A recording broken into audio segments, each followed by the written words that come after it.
It's time to unclog the Nintendo pipeline. Each week, we take our plungers and stick them deep into Nintendo's pipes and unclog item after item to discover what is going on in the world of Mario and friends. Oh my god. That sounded like one of those like sound bites, like this. Yeah. Oh man.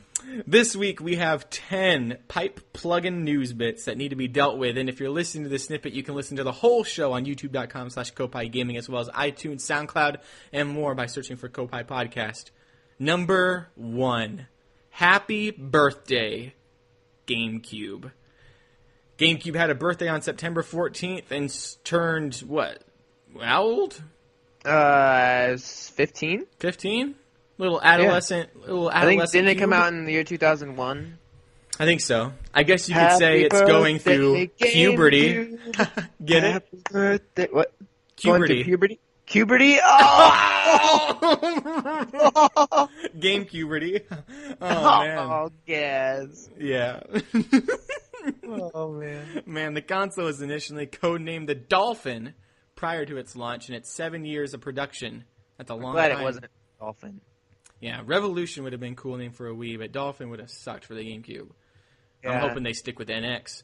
Artsy Omni, the guy that does Smashified on YouTube, the guy that's infamous for making the Rayman leak for Smash Brothers, he doesn't want it to be called the NX. He wants it to be called something different. I want it to be called the NX. I think that sounds... I mean, Nintendo Experience would be the ideal name for it.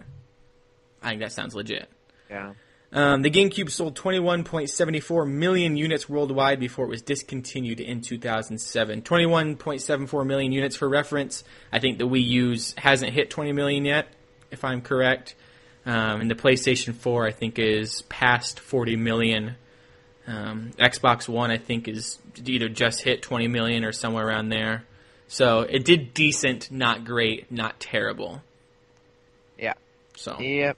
But it is highly regarded as one of Nintendo's best consoles, actual consoles, and the little boot screen is iconic. Yeah, next to the original PlayStation, the GameCube and the original PlayStation are like the two, and I guess Sega, the Sonic one. I would say those three are probably the most iconic. But like for nostalgia of that period of time, I think the GameCube and PlayStation just nailed it perfectly.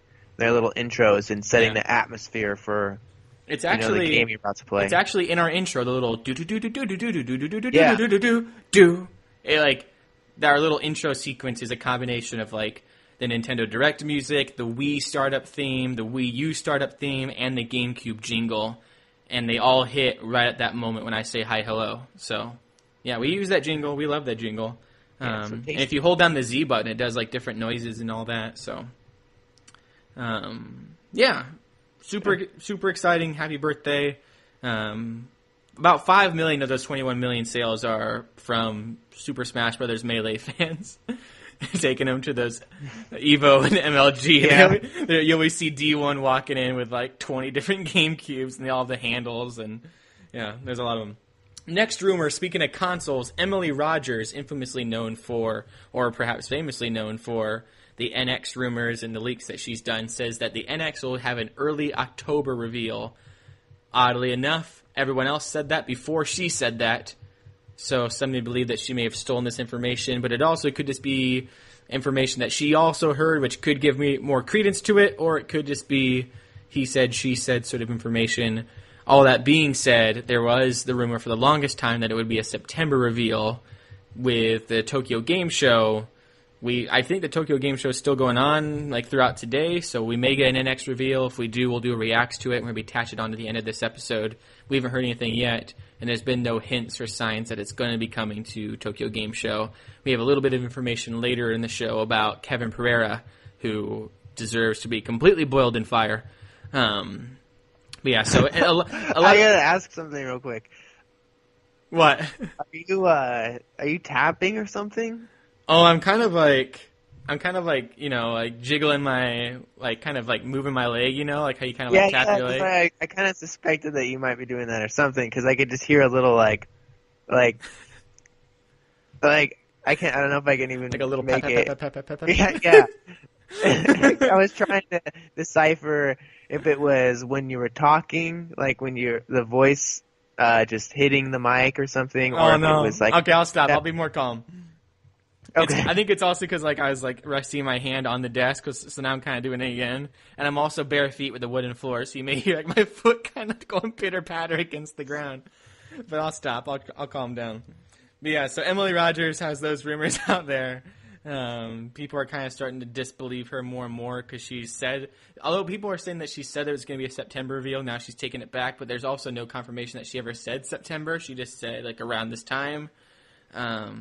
Well, now I think it seems like, early October, late Sep. I mean, we're pretty much getting to late September now. Yeah. So it's gonna whatever. be. I wouldn't be surprised if like they had the 3DS Direct at the start of September. I wouldn't be surprised if the start of October they have the NX Direct. I do think. I mean, they have Paper Mario Color Splash coming out like right away in October. I don't know if they're gonna want to, distract from that. And then, so you would think in the Direct they would want to mention like, oh, by the way, Color Splash comes out soon. But that would seem weird to be like, hey, here's the NX, and don't forget about that Wii U game coming out. Yeah, like, well, maybe they don't care.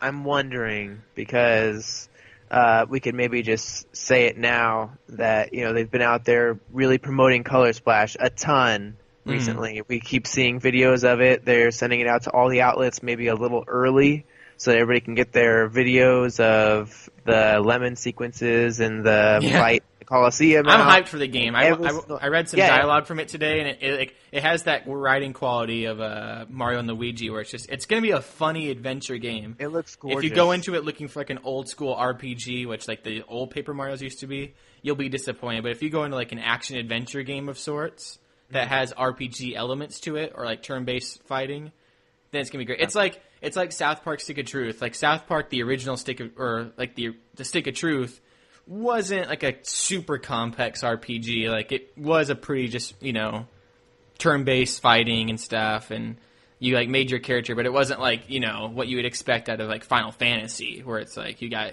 inventory management and stuff like that. And so it just seems like something like that, where you're just in the Mario world. You're there. You're talking to people. Yeah.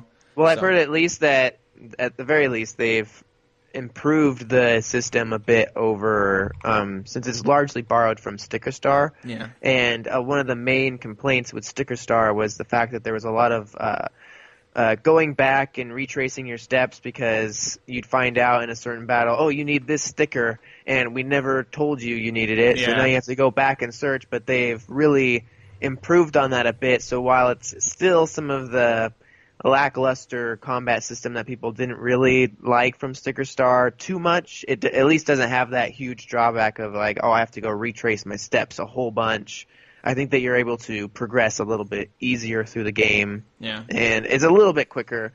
That was my kind of main concern with it, was that it seems like maybe the combat can get a little too long when you have to select this and then like tap and fill up and all that. But I don't know, it seemed like they were able to streamline it down as much as they could to where hopefully you can get into a pretty decent rhythm of it, and some of it's entertaining enough with the cute, gorgeous animations and all that. Yeah, I'm hyped. I think I'm going to pre-order it if we're doing some budgeting, not like this upcoming Friday. My wife and I get some couple paychecks, see how I can handle and tackle the fall. I think that's going to be one of my ones on my to-get list. Yeah. Well, I was also going to say that I think that maybe they're sending it out early so that, maybe everybody will already know Color Splash is still coming out. I mean, if you missed that Color Splash is coming out, when they switch to the NX early October, I just think that they've made it known enough that they wouldn't have to necessarily Color Splash be like, is like the swan song, way, like they'll be like. I think so. Yeah. And I think that it'll be a perfect transitioning thing so that people, once they announce the NX, they can still think like, oh, I'm still getting Color Splash this month for my Wii U. And then is there any other Wii U game coming out after Color Splash? Besides Zelda? Breath of the Wild, yeah. No, I don't think besides that, except I guess indie titles. Yeah. So there'll probably be. I think that's why they've probably been pushing their marketing out the wazoo for Color Splash, because they're probably gearing up for this NX marketing. Because that's the other thing with this whole October reveal. There's rumors going along with the October reveal that the NX will be delayed past March. We do have some March information for the Zelda amiibo coming up soon, but I don't think they're delaying the NX launch. I think it's going to be March, which means if they reveal the NX in October, they have only a few months to really just pump out marketing, advertising, especially in the midst of all the other yelling of PlayStation Pro, which I wish we had time to talk about the PlayStation Pro and the Xbox One S and Scorpio and stuff on this show, because that's so relevant to the NX and all that. But yeah, PlayStation Pro, though, initially a lackluster response on the internet. Now people that are actually like reading into it are kind of like, wait a second, this is a powerful little box. So a little bit big, but a powerful box. I think it was like a 4-point-something teraflops, which I don't really know what a teraflop is, but if the Xbox Scorpio is 6 teraflops and the consoles right now are 1-point-something teraflops, it's a substantial upgrade for only $100. But they barely said that at the PlayStation meeting. They're like, "Oh, it does 4K." It's like, well, doesn't the Xbox? And it's a whole rigmarole. Mm-hmm. Speaking of teraflops, Yokai Watch, the movie event, is coming soon. I don't know how that's doing anything to do with teraflops, but it's number 3. It seemed kind of like a criticism, maybe like a major flop. Oh, no. A good diss. Like, man, you're a teraflop. Actually, it's a good diss. You're such a flop. You're a teraflop. Number 3 in the Nintendo pipeline out of 10 news bits.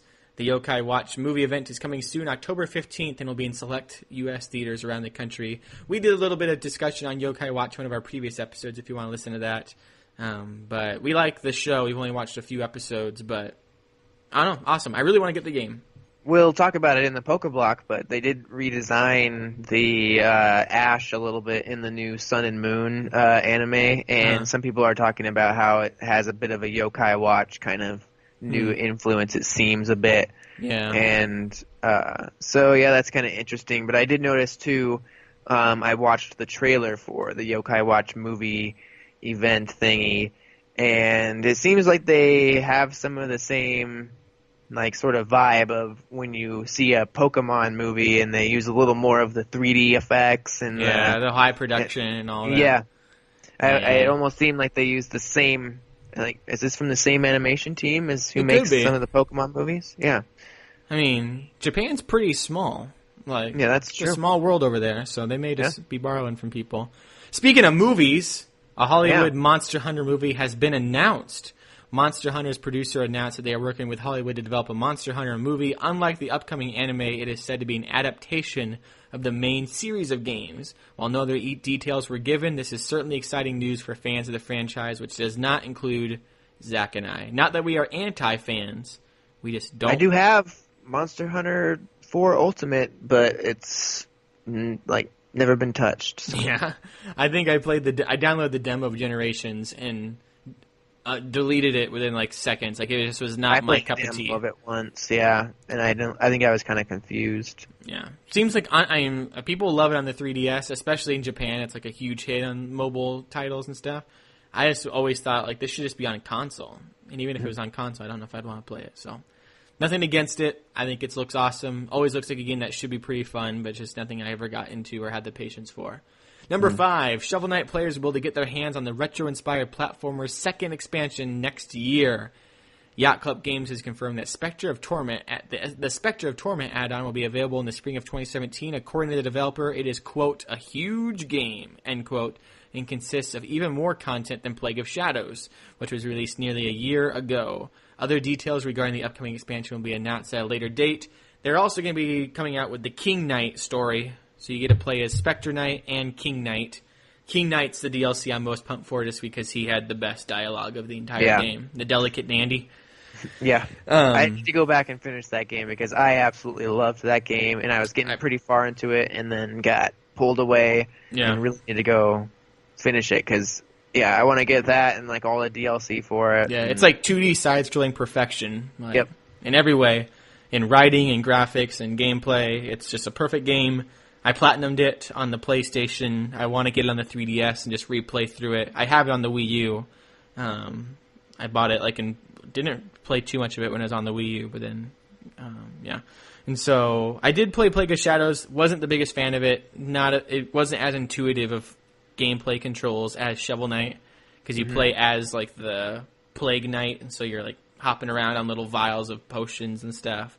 Yeah. Spectre Knight, I don't know how they'll play. King Knight, I would imagine, plays a lot like Shovel Knight because he has a sword and stuff. So awesome though. It's all free.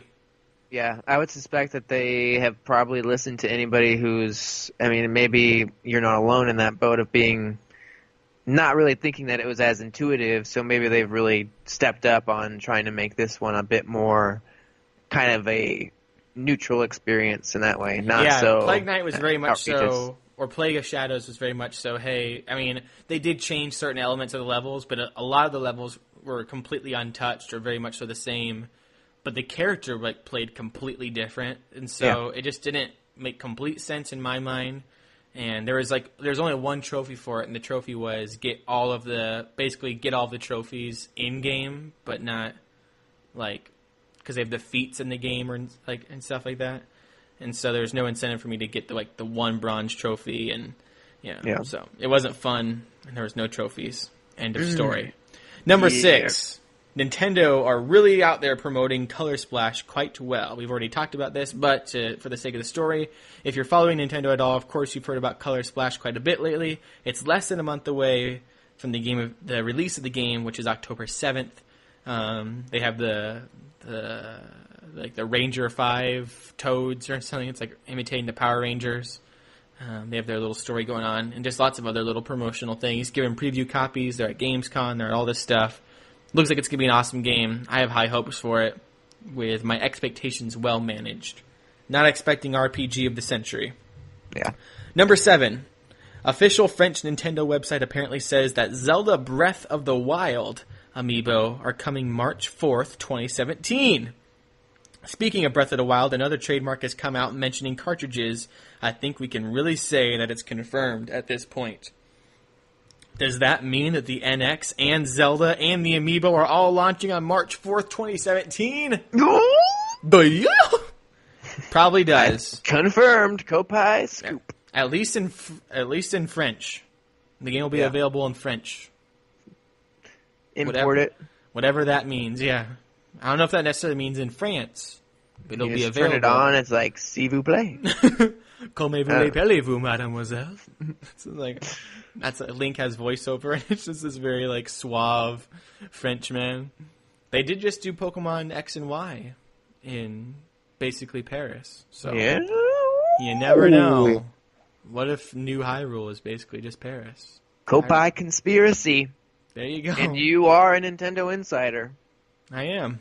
I tweet at Bill a lot, and he never replies.